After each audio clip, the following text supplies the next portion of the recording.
À travers les terres froides de l'époque viking, les funérailles n'étaient pas simplement des adieux, mais des rituels de pouvoir, de peur et de transformation. Nous les connaissons à travers les cicatrices laissées dans la terre, à travers les vers envoûtants de la poésie norroise ancienne, les récits sombres des sagas islandaises. Et même à travers les yeux étonnés des voyageurs du monde musulman, des hommes qui observaient avec incrédulité la manière dont le Nord honorait ses morts. La façon dont un guerrier était mis en terre dépendait de ce qu'il avait été dans la vie. Un fermier retournait à la terre. Un chef ou un héros exigeait quelque chose de plus grand. Le statut façonnait la mort, tout comme il façonnait la vie. Pourtant, sous la fierté de fer et les coutumes guerrières des hommes du Nord se cachait quelque chose de plus profond. Un malaise, voire une crainte de la mort et de ce qui attendait au-delà. Les funérailles devenaient un mélange de théâtre et de terreur. Les sacrifices n'étaient pas cachés, mais mis en scène, intégrés dans le grand récit où les morts jouaient leur dernier rôle. Ces rites pouvaient durer plusieurs jours, festoyant jusqu'à l'excès, buvant jusqu'à ce que les visions brouillent le voile entre les mondes, tandis que tambours, chants et chansons résonnaient sous le ciel ouvert. Des animaux étaient sacrifiés, et parfois des humains étaient offerts pour accompagner les morts dans l'autre royaume. Le feu et les navires étaient au cœur de tout cela. La crémation où la flamme consumait la chair et libérait l'esprit. Les sépultures en bateau, où les morts étaient placés à bord de vaisseaux destinés non pas à naviguer sur les mers, mais dans l'éternité. Chaque rite était une déclaration. La mort n'était pas une fin, mais une traversée du monde des vivants vers la légende. Et le tumulus funéraire, s'élevant de la terre et de la pierre, devenait le dernier récit de la vie d'un chef ou d'un héros. Ses exploits en façonnaient la grandeur. Sa mémoire restait à jamais liée à la terre. Dans cette vidéo, nous plongeons dans les pratiques funéraires des Norrois. Nous explorerons leurs rituels, leurs croyances et leurs peurs, et nous découvrirons pourquoi pour les Vikings, la manière dont on mourait et dont on était enterré comptait autant que la façon dont on vivait. Un enterrement viking représentait une dépense considérable. Pourtant, rien de ce qui était déposé dans la terre n'était jamais considéré comme gaspillé. Le tumulus et les objets funéraires étaient des offrandes non seulement aux morts, mais aussi aux vivants.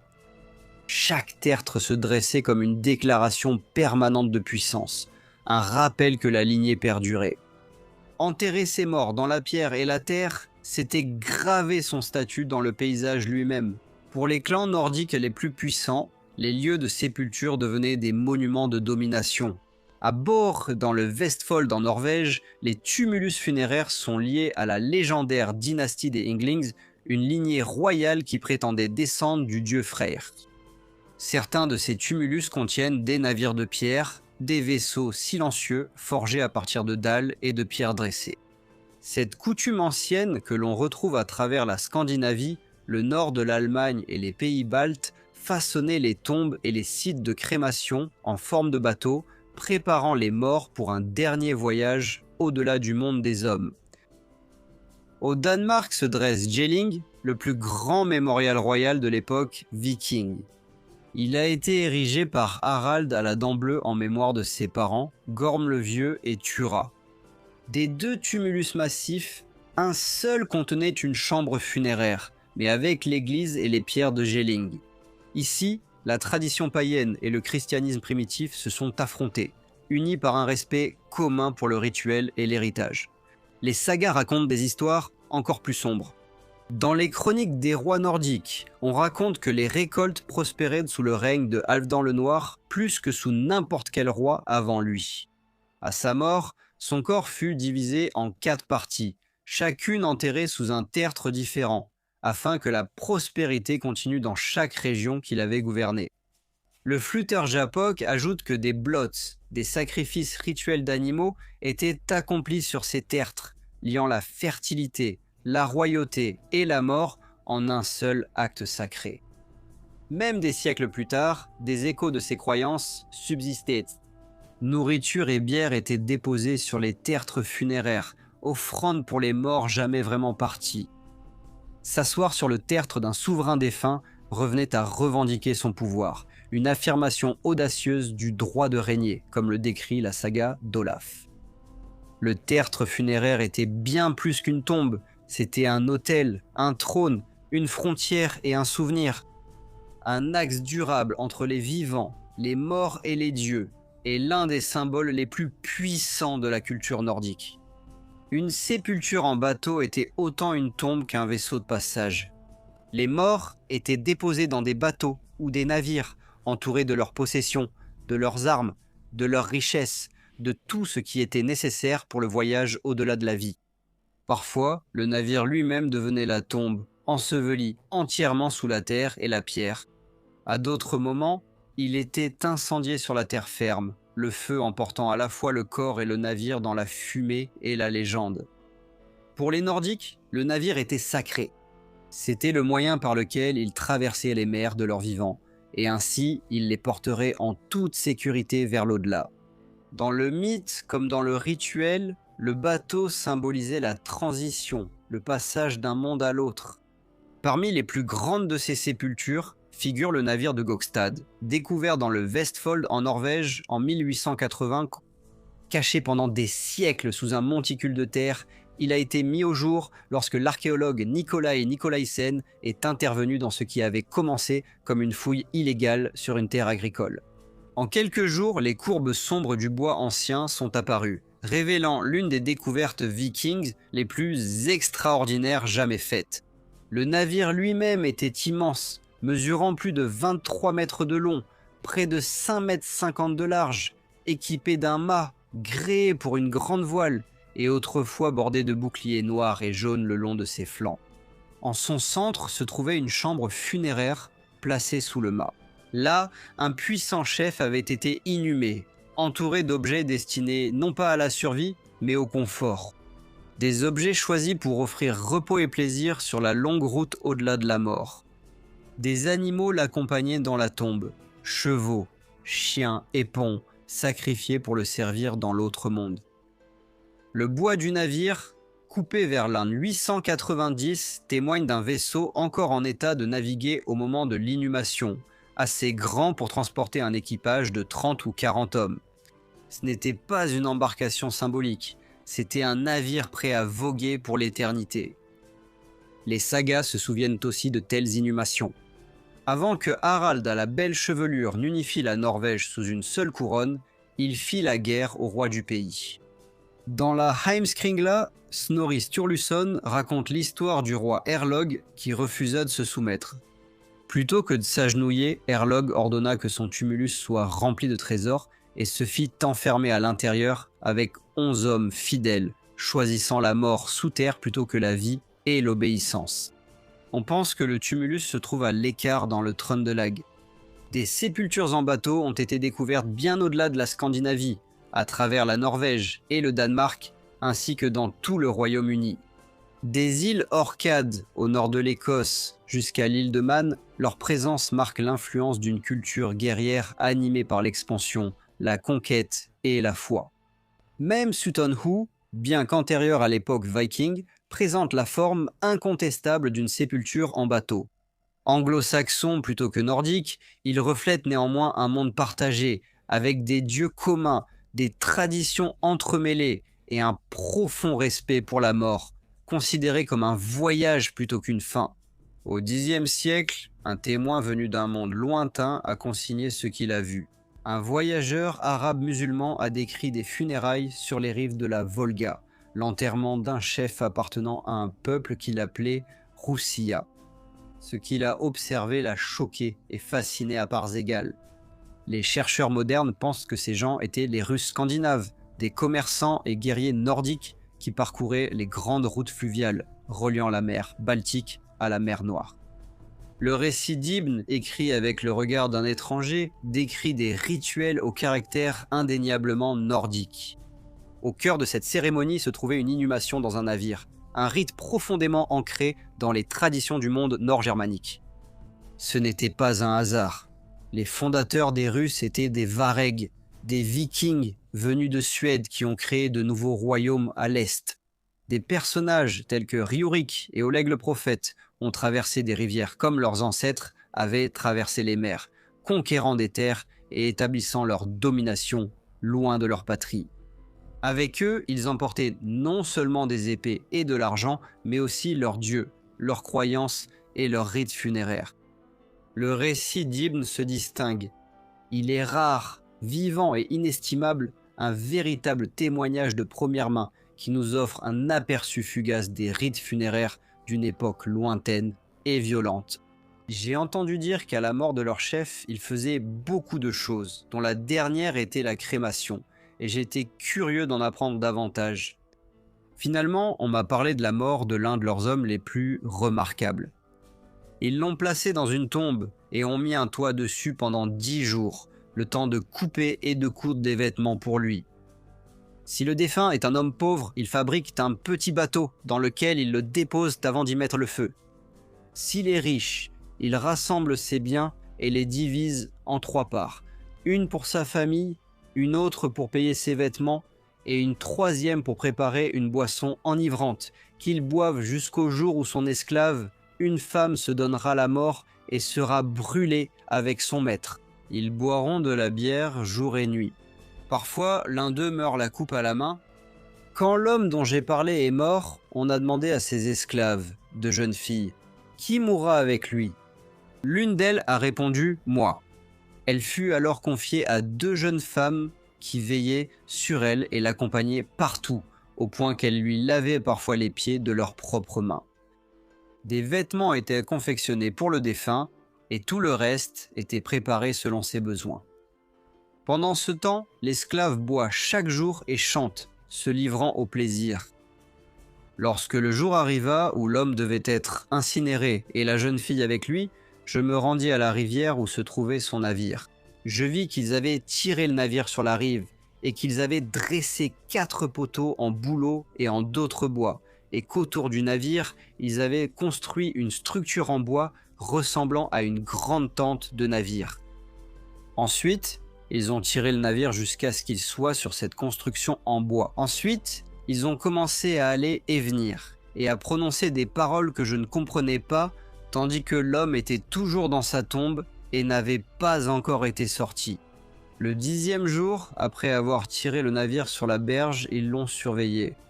Au milieu du navire, ils ont préparé un dôme ou un pavillon en bois et l'ont recouvert de différents types de tissus. Ensuite, ils ont apporté un lit et l'ont placé sur le navire. Puis une vieille femme qu'ils appelaient l'ange de la mort est arrivée et elle s'est allongée sur le lit. C'est elle qui s'occupe de la confection des vêtements et de l'organisation de toutes les choses, et c'est elle qui tue la jeune esclave. J'ai vu que c'était une vieille femme grosse. Quand ils sont arrivés à la tombe, ils ont enlevé la terre au-dessus du bois, puis le bois, et ils ont sorti le mort vêtu des habits dans lesquels il était décédé. J'ai vu qu'il était devenu noir à cause du froid. Ils ont mis une boisson enivrante, des fruits et un instrument à cordes dans la tombe avec lui. Ils ont tout enlevé. Le mort ne sentait pas mauvais et seule sa couleur avait changé. Ils l'ont habillé d'un pantalon, de bas, de bottes, d'une tunique et j'ai remarqué que ses vêtements avaient des boutons en or. Ensuite, ils l'ont transporté dans la tente dressée sur le navire. Ils l'ont installé sur le matelas et l'ont calé avec des coussins.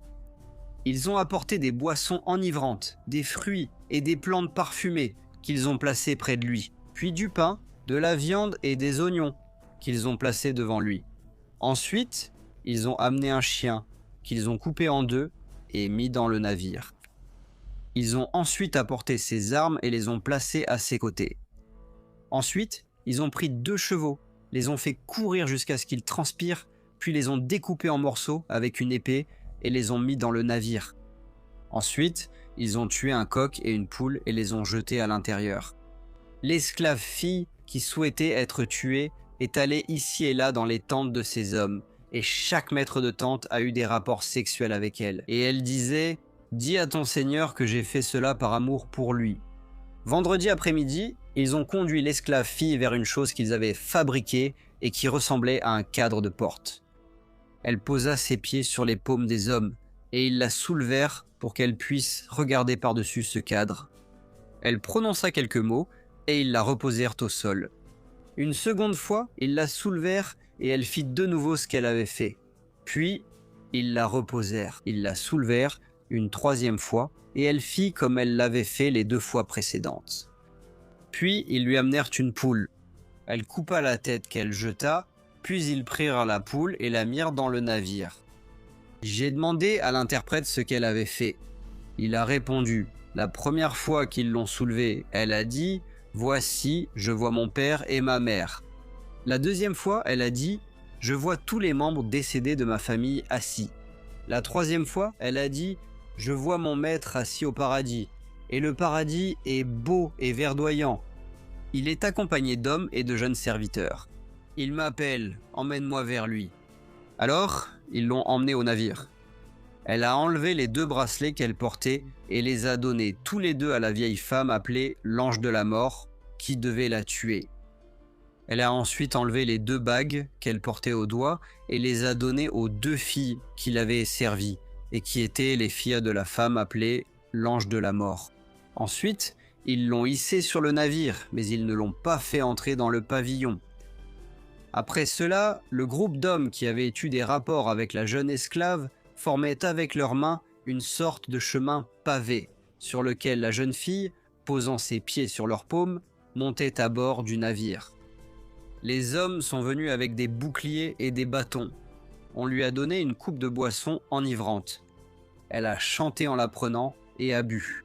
L'interprète m'a dit que, de cette façon, elle faisait ses adieux à toutes ses compagnes. Puis on lui a donné une autre coupe. Elle l'a prise et a chanté longtemps pendant que la vieille femme l'incitait à tout boire et à entrer dans le pavillon où son maître se trouvait. Puis la vieille femme lui saisit la tête et la fit entrer dans le pavillon, puis y entra avec elle. Aussitôt, les hommes commencèrent à frapper avec des bâtons sur leurs boucliers, afin que ces cris ne puissent être entendus et que les autres esclaves ne cherchent pas à échapper à la mort avec leur maître. Puis 6 hommes entrèrent dans le pavillon et chacun eut des rapports avec la jeune fille. Ensuite, ils la déposèrent aux côtés de son maître. 2 lui tenaient les pieds et 2 autres les mains. La vieille femme, connue sous le nom d'ange de la mort, est rentrée et a passé une corde autour de son cou, puis a donné les extrémités croisées à 2 hommes pour qu'ils tirent. Puis elle s'est approchée d'elle avec un poignard qu'elle a enfoncé à plusieurs reprises dans ses côtes, et les hommes l'ont étranglée avec une corde jusqu'à ce qu'elle soit morte. Ensuite, le parent le plus proche du défunt, après qu'ils aient placé la fille qu'ils avaient tuée à côté d'elle, le parent le plus proche du défunt est venu, a pris un morceau de bois qu'il a allumé au feu, et a marché à reculons, l'arrière de sa tête tournée vers le bateau et son visage tourné vers les gens. Ensuite, les gens sont venus avec de l'amadou et d'autres morceaux de bois, chacun tenant un morceau de bois auquel il avait mis le feu. Aussitôt, les flammes ont englouti le bois, puis le navire, le pavillon, l'homme, la jeune fille et tout ce qui se trouvait dans le navire.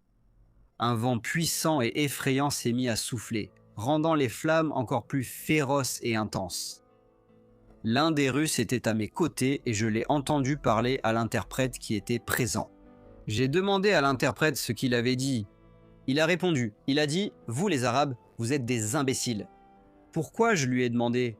Il a dit « Vous prenez les personnes que vous considérez comme les plus chères et que vous honorez le plus, et vous les mettez dans la terre où les insectes et les vers les dévorent. Nous le brûlons en un instant, a-t-il dit. Ainsi, il entre immédiatement au paradis. » Puis il a commencé à rire. Quand je lui ai demandé pourquoi il riait, il a répondu « Son Seigneur, par amour pour lui, a envoyé le vent pour l'emporter en 1 heure. » Et en fait, 1 heure ne s'était pas écoulée que le navire, le bois, la jeune fille et son maître n'étaient plus que des cendres et des braises. Pour les Nordiques, la mort n'a jamais été une fin. C'était une traversée, un passage du monde des vivants vers la légende. Et la façon dont ils honoraient les morts reflétait leur croyance, leur puissance et leur absence de peur.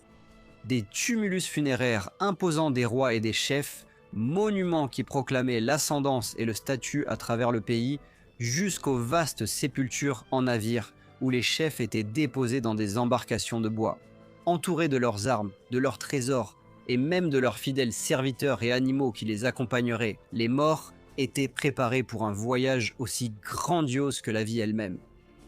Les flammes des bûchers funéraires emportèrent le corps et le navire dans la fumée et la légende.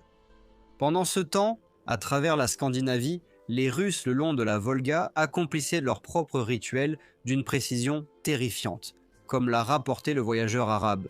Des navires tirés sur la rive, des pavillons dressés, des boissons enivrantes, des sacrifices et l'offrande suprême d'une esclave choisie pour accompagner son maître dans l'autre monde. À travers ces actes, nous apercevons l'intersection de la vie, de la mort et de la dévotion, une culture qui cherchait à honorer, à impressionner et à s'assurer qu'aucun héros ne soit jamais vraiment oublié. Même des siècles plus tard, les échos de ces rites subsistent.